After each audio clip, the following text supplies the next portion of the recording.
اب یہ امامت جو 11ویں امام تک آئی ہے اور 12ویں امام کی امامت جو قیامت تک جائے گی، یہ امامت آئی کہاں سے؟ سورہ بقرہ دوسرا سورہ ورس نمبر 124، وَإِذِ ابْتَلَىٰ إِبْرَاهِيمَ رَبُّهُ بِكَلِمَاتٍ فَأَتَمَّهُنَّ قَالَ إِنِّي جَاعِلُكَ لِلنَّاسِ إِمَامًا قَالَ وَمِن ذُرِّيَّتِي قَالَ لَا يَنَالُ عَهْدِ الظَّالِمِينَ۔ مختصر سا ترجمہ ہے نا، اللہ نے ابراہیم کا امتحان لیا چند کلمات کے ذریعے، جب اس امتحان میں کامیاب ہو گئے تو اللہ نے کہا قَالَ إِنِّي جَاعِلُكَ لِلنَّاسِ إِمَامًا، ابراہیم میں تمہیں پوری انسانیت کا امام بناتا ہوں۔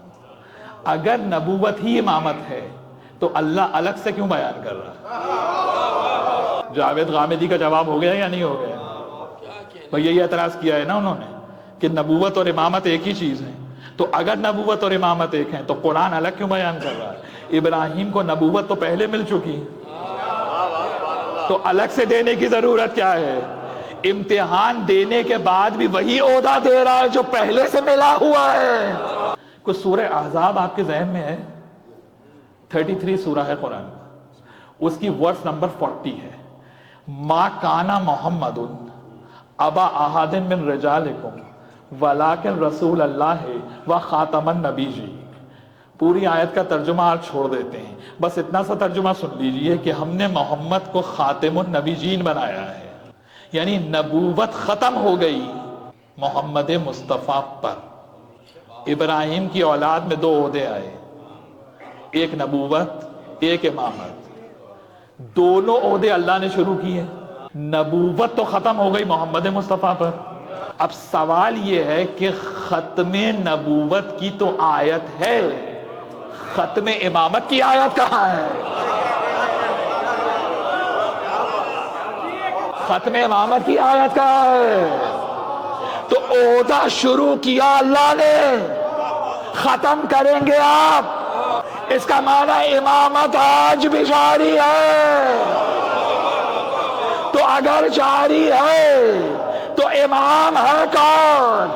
وہی ہے کہ جس پہ شب قدر میں ملائکہ نازل ہوتے۔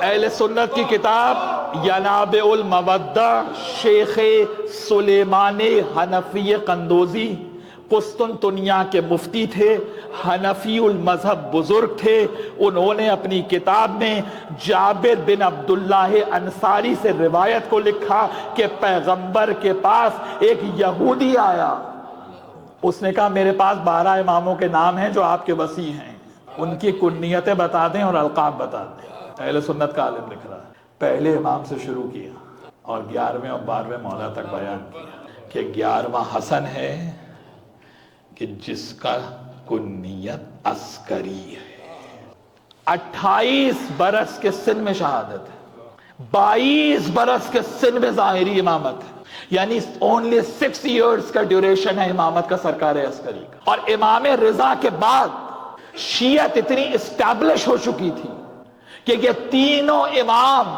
ان کو ابن الرضا کہا جاتا ہے، سرکار تقی کو بھی ابن الرضا کہتے ہیں، سرکار ہادی کو، سرکار علی نقی کو بھی ابن الرضا کہا جاتا ہے، اور سرکار عسکری کو بھی ابن الرضا کہا جاتا ہے۔ اللہم صلی علی محمد